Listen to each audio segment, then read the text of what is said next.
Ele é procurador do Trabalho do Rio de Janeiro, graduado em Direito pela Universidade Federal de Goiás. Ele é mestre em Sociologia e Direito pela Universidade Federal Fluminense, doutor em Ciências Humanas, Sociologia pelo IESP e URJ, professor de Direito do Trabalho e Processo do Trabalho na Universidade Federal do Rio de Janeiro. Tem experiência na área de Sociologia e Direito, atuando principalmente nos seguintes temas: terceirização, precarização, direito do trabalho, cooperativa de trabalho e flexibilização. Autor e coautor de livros jurídicos. É uma empresa, ela não é um aplicativo. As pessoas perguntam, não, é um aplicativo. Não, não é um aplicativo. Ela é uma empresa. E é uma empresa que tem um instrumento que é um aplicativo. Ela se defende dizendo que ela é uma empresa de tecnologia. Mas é engraçado, né? Porque nós estamos na era da pós-verdade. Você, pelo marketing, você tenta dizer que você é alguma coisa que você não é. Ela não é uma empresa de tecnologia, ela é uma empresa que realiza transporte. E na época de pós-verdade, você quebra o tempo inteiro o discurso, seu próprio discurso, porque ele vem enviesado. Ora vem como empresa de tecnologia, ora ela vem como empresa que realmente é de transporte. A Uber começou como serviço de carro executivo com 100 amigos. Hoje é uma rede de transporte de 400 cidades, 68 países, que entrega comida, pacotes e também pessoas. Como que a Uber vem dizer para mim que ela é um aplicativo, uma empresa de tecnologia, se ela realiza o transporte não só de pessoas, como de mercadoria também? E a Uber está fazendo agora transporte sem motorista também. Empresa de transporte é conforme a decisão americana, que diz que Uber não é mais uma empresa de tecnologia do que o táxi amarelo que usa rádio para mandar corrida de táxi. A Uber é uma sociedade que tem 65 bilhões de capital. Ela vem girando 2 bilhões de dólares, estou falando em dólar, 2 bilhões de dólares por ano, com prejuízo de 3 bilhões. Ela tem prejuízo de 150% do faturamento. Porque os economistas, vários artigos dizem isso, o sistema de negócios da Uber só pode funcionar se ela atingir o monopólio.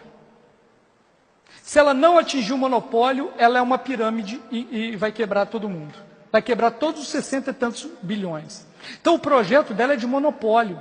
Então por isso que ela está no vermelho. Ela está no vermelho porque ela tem que colocar um preço baixo. Não existe almoço grátis. Por que que a Uber é mais barato que o táxi? Alguém está pagando. Ou é o motorista que está pagando, ou é a Uber que está pagando. Ela mantém advogados caríssimos em cada cidade para ela poder se manter, porque ela é ilegal em todos os lugares. Não há mágica.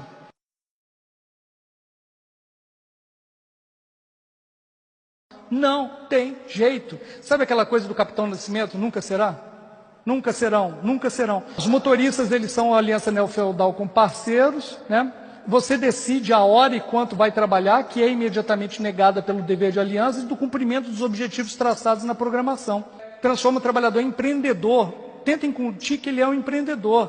Só que, eu coloquei nos vídeos, eles não têm a mínima noção de empreendedorismo. Nada. Tem um cara aqui que ele começa a falar, defender, que no cálculo que ele fez, alguém chegou e falou, você não falou o preço de depreciação do carro. Ele falou, não existe preço de depreciação porque o carro já era meu. Aquele carro dele é o capital de início, inicial, e que esse capital é depreciável e que daqui a 5 anos ele não vai ter capital nenhum. Mas ele é um empreendedor, como diz o juiz inglês. O juiz inglês fala assim, olha, a Uber quer me fazer convencer que existem 30 mil negócios, que são os 30 mil carros da Uber, que são organizados por ela, e que são negócios autônomos pela cidade de Londres. Como que você quer dizer que é um negócio se a pessoa não pode colocar o preço dela? O preço dela já está tarifado, sempre de forma unilateral pela Uber. Então é incutido no espírito a ideia da liberdade de trabalho e da vida sem patrão. E toda a propaganda do Uber é isso. Não tenha mais patrão, seja livre, faça o horário que você quiser e tal. Mas na realidade a liberdade é imediatamente negada pela impossibilidade de emancipação, pela organização dos comandos ou programação, né? O controle é pela precificação. O gerente geral me contou que na precificação, que São Francisco, a sede, obrigou ele a fazer uma planilha, ele previa, sabendo que não iria conseguir, que o trabalhador, se trabalhasse 44 horas, ia receber, no final das contas, 1,2 a 1,4 salário mínimo, com 44 horas.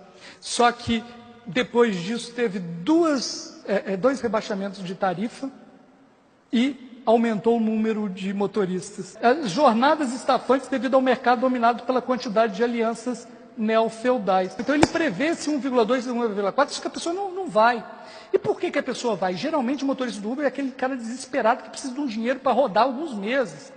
Então a Uber, no final das contas, ela funciona como um sistema de pirâmide. As pessoas ficam 3 a 4 meses, enquanto aguentam, e elas são ejetadas. Quebram e entram as outras pessoas. Forma de trabalho vigiada, punições, falta de apoio, diálogo, impossibilidade de fidelização de clientes. Ninguém pode pegar, todo mundo é proibido de pedir, de dar o seu número. Se você quiser um telefone do motorista da Uber, ele é proibido de fazer isso. Ele vai ser punido se alguém souber que você pegou o telefone para fazer uma viagem qualquer com aquele motorista. Controle pela punição. Então tem o stick, é o controle panóptico disperso em várias instituições de controle. Então a Uber não precisa de ninguém para controlar, ela tem poucos empregados, porque o algoritmo controla, e não só o algoritmo controla. Sabe quem controla os trabalhadores do Uber? Todos que usam o Uber controlam o Uber. A Água e Bala, ela fala que não é obrigada a Água e Bala, só que ela entrega um negócio para você e fala assim, olha, quem tira nota boa tem água e bala. Você faz o quê? Pô, água e bala. O problema da Uber é que a nota é para ela controlar. A nota não é para eu saber se eu quero que aquele motorista me leve e eu quero levar aquele passageiro. Não, ela pega o que estiver mais próximo e obriga o cara a pegar. Se o cara não pega 3, ele é suspenso por 10 minutos. Se o cara continua a negar, a nota dele cai e ele é cortado do sistema. Ela coloca o trabalhador onde ela quiser, na hora que ela quiser. Ela tem um controle de fluxo. Não importa que seja a Adriana, Murilo, não importa. Mas ela consegue controlar quantas pessoas estão trabalhando em tal lugar para ela naquele determinado momento. Né? Por conta do preço dinâmico e premiação.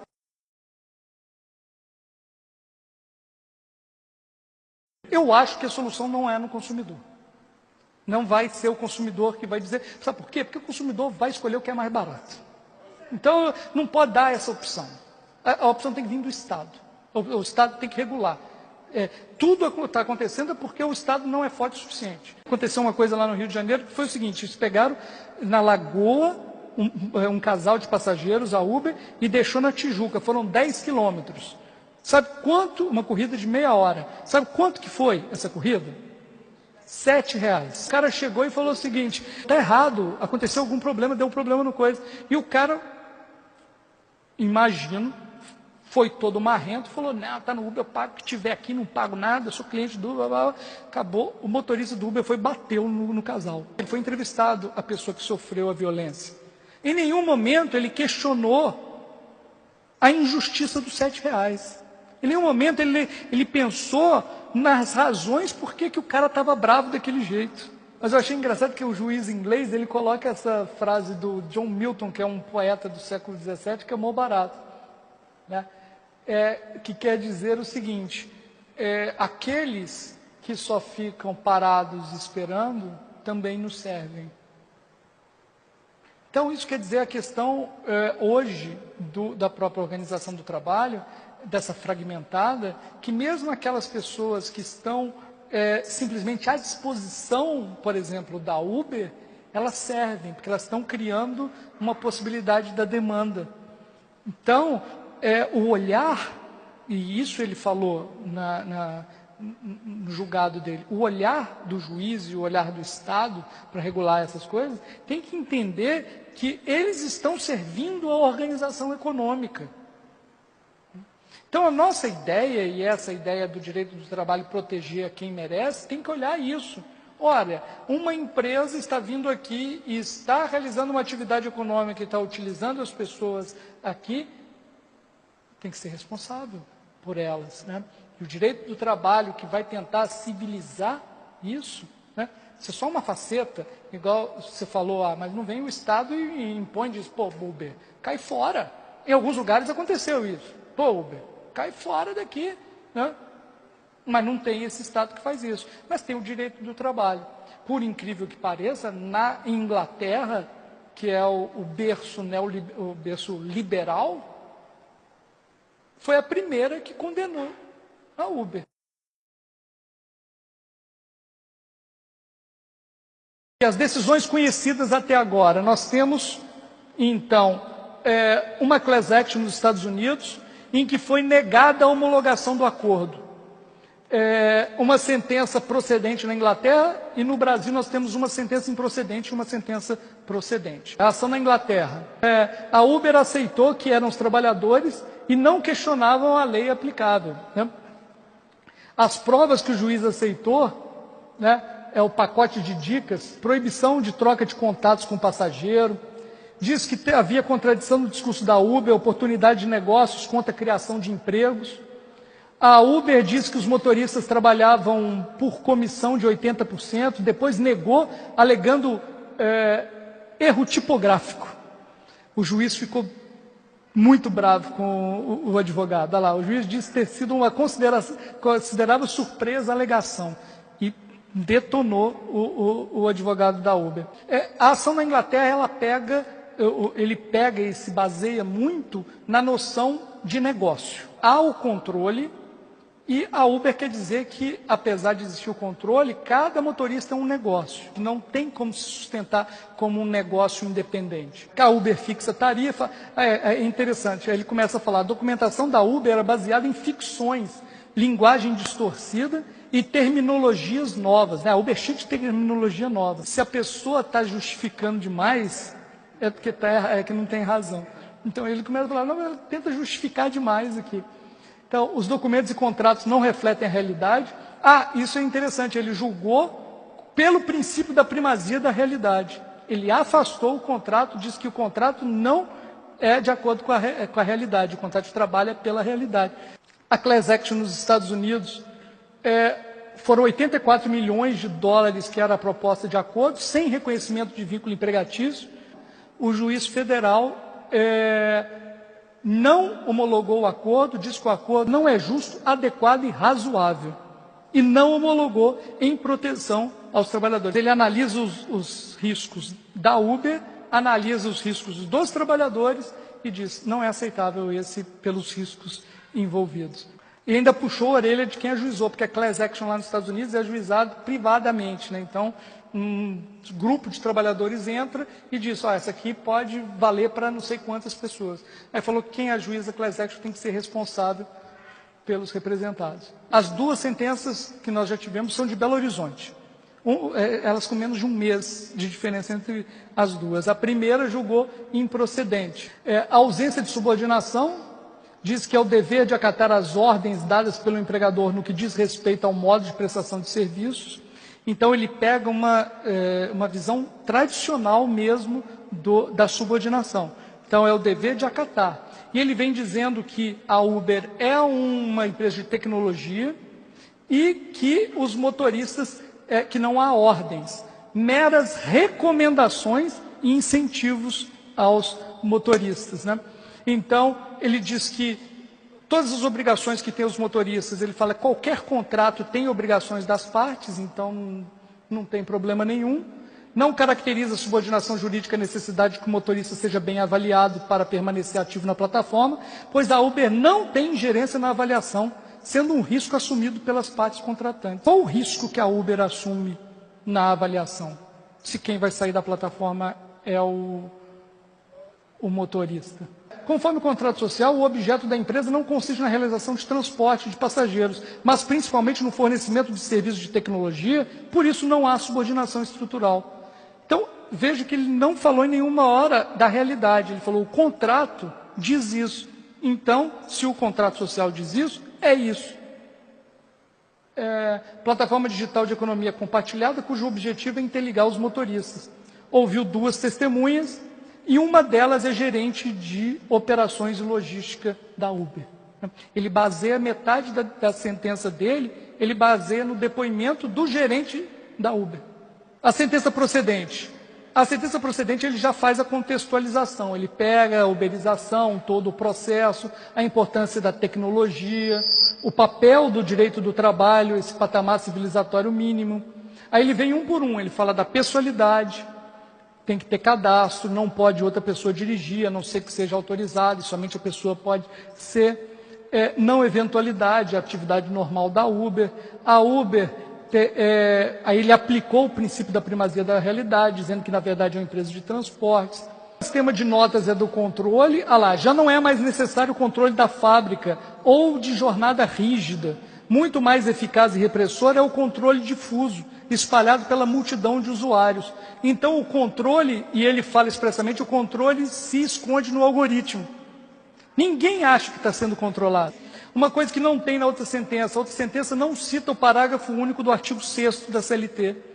Porque nós temos um artigo que diz expressamente que os meios telemáticos de subordinação são equiparados aos controles pessoais para esse fim, para o fim da relação de emprego. Nós temos um dispositivo expresso que trata do controle por programação. É o artigo 6º, parágrafo único da CLT. Né?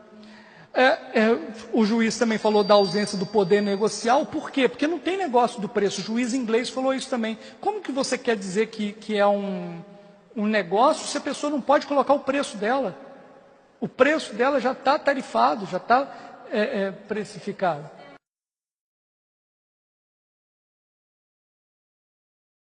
Eu não uso Uber, eu pego táxi. Vou explicar por que eu não uso Uber. Porque não sei por onde começar. São várias coisas. Primeiro que eu sei do sistema de exploração, mas eu não uso por quê? Porque eu não vou coadunar com um sistema de uma empresa que tenta impor sua própria lei, e eu, sendo um professor de direito, né, não vou. A empresa chega e diz que a lei é a que ela manda, e no mundo inteiro, né, chega e diz que ela faz o que ela quiser, né, e nossas fuças, eu não sei, não me sinto confortável com isso.